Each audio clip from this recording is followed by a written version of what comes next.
কবর প্রতিদিন ডাক দিয়ে বলে আনা বাইতুদ দুধ।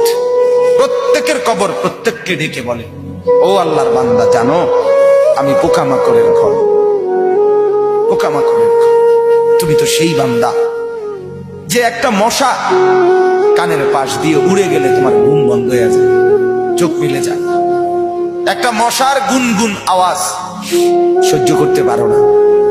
একবার কয়েল, একবার অ্যারোসল, একবার মশারি,